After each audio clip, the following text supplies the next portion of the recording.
Selama sepekan terakhir, Israel mengerahkan pasukan darat ke Gaza untuk mengisolasi dan melemahkan kelompok Hamas hingga masuk ke sebagian terowongan yang dibangun di bawah Gaza. Namun, Israel belum berhasil melumpuhkan kemampuan Hamas meluncurkan roket yang menyasar instalasi militer di Israel dengan kecepatan sekitar belasan serangan per hari. Langkah Israel itu berhasil sedikit mengurangi serangan roket, tetapi belum sepenuhnya lumpuh. Israel bertekad menghancurkan Hamas demi menyelamatkan para sandera yang diduga disembunyikan di dalam labirin terowongan bawah tanah Hamas. Guru Besar Studi Strategis di Lumsa Master School University, Matteo Bressan, kepada Al Jazeera, tanggal 4 November tahun 2023, mengatakan, serangan Hamas dan respons Israel menandai perubahan konfrontasi antar keduanya dalam hal skala dan kompleksitas. Ini perang hibrida baru. Hamas mampu meluncurkan 6.000 roket ke Israel. Ini menunjukkan kemampuan militer yang belum pernah dimiliki Hamas dulu. Bagaimana Hamas bisa melancarkan 20 serangan di 20 desa yang berbeda? Hamas jelas sudah berlatih dan melakukan persiapan sejak lama, ujarnya. Komandan Pasukan Khusus Amerika Serikat Demetrius Andrew Grimes menilai, tidak akan mudah bagi Israel untuk menghancurkan Hamas. Apalagi jika mereka harus berhadapan dengan taktik perang terowongan Hamas.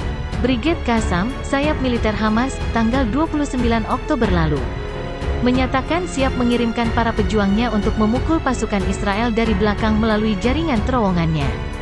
Terowongan inilah yang dinilai para ahli akan menentukan akhir perang Israel-Hamas. Ahli geomorfologi dan geologi di Departemen Geografi dan Lingkungan Universitas Bar Ilan, Israel, Joel Roskin, kepada harian The Jerusalem Post, tanggal 24 Oktober menjelaskan, kemampuan teror taktis dan strategi Hamas meningkat sejak mereka mulai menggali terowongan dan bersembunyi di jalur Gaza beberapa dekade lalu. Pertumbuhan dan perubahan fungsi terowongan Hamas juga luar biasa cepat. Mulai dari sebagai tempat untuk menyelundupkan barang kebutuhan sehari-hari, mempertemukan anggota keluarga yang terpisah, dan penyimpanan persenjataan, terowongan itu sekarang menjadi posisi untuk melancarkan serangan dan persembunyian. Jaringan terowongan Hamas, kata Roskin, sebenarnya sudah ada sejak lebih dari 4.000 tahun yang lalu. Raja Sargon yang Agung, Raja Semit pendiri kerajaan pertama di Mesopotamia, sudah membangun terowongan di Akkad, 2334 dan 2279 SM, sebagai strategi melumpuhkan musuh-musuhnya. Ketika pasukan AS menyerang posisi kelompok Al-Qaeda dan mengejar Osama bin Laden pada 2002, mereka juga menemukan terowongan besar yang menghubungkan formasi Goa alami Tora Bora di Afghanistan. Terowongan di Gaza memiliki beberapa karakteristik dasar yang sama dengan goa pemakaman, tambang, dan sistem persembunyian lainnya karena penggali terowongannya memakai metode serupa.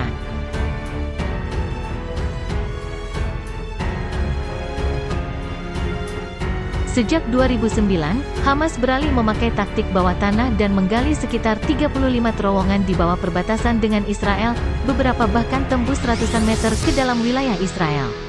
Terowongan itu bukan lagi sekadar rute transit yang panjang, melainkan goa dan terowongan tanah bertingkat dengan ruangan, aula, dan gudang. Banyak lubang masuk ke kota bawah tanah itu, terutama di bangunan tempat tinggal berbentuk horizontal, vertikal, dan miring. Sulit memetakan jaringan terowongan itu secara akurat dari permukaan atau dari luar angkasa karena terlalu dalam dan ruwet, kata Roskin. Dari kondisi geologinya, lanjut Roskin, lapisan lumpur berpasir yang terbentuk di Gaza selama 500.000 tahun sangat cocok untuk terowongan dangkal. Proses penggalian relatif mudah karena tidak perlu alat berat, cukup memakai perkakas tangan yang digarap selama puluhan tahun. Dinding terowongan lalu diperkuat dengan beton agar tidak mudah runtuh. Mayoritas terowongannya sempit, hanya muat untuk satu orang dewasa. Namun, ada juga yang berukuran cukup lebar untuk bisa dimasuki kendaraan kecil.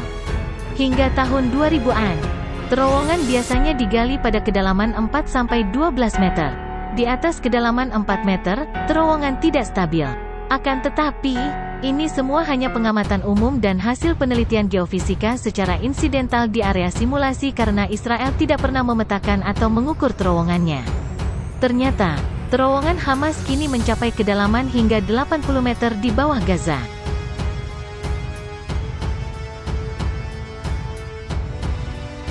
Salah satu sandera yang dibebaskan Hamas pekan lalu, Yocheved Lifshitz, 83, menceritakan dia dibawa ke dalam terowongan dengan naik sepeda motor.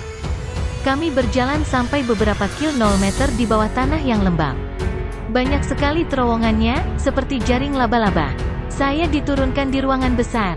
Waktu itu ada 25 orang di situ, kata Lifshitz yang disandera selama 2 pekan. Terowongan yang dia lalui cukup besar untuk membawa masuk pupuk, ternak, barang elektronik, semen. Bahkan mobil sedan Mercedes-Benz yang sudah dibongkar, dan persenjataan.